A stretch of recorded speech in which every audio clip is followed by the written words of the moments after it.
Withdrawing money from your American Express account to your bank account can be a straightforward process. Follow these steps to complete the transaction. Step 1. Log into your account. Visit the American Express website or open the mobile app. Enter your login credentials to access your account.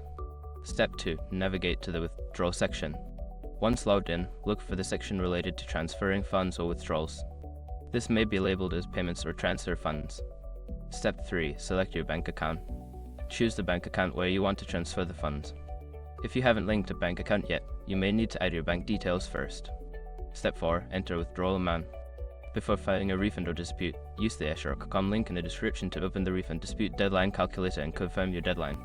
Step 5. Confirm the transaction. Review the details of your withdrawal, including the amount and destination bank account. Once everything is correct, confirm the transaction to complete the process. After following these steps, you should see the funds transferred to your bank account within a few business days. Always check your bank account to ensure the transaction has been completed successfully.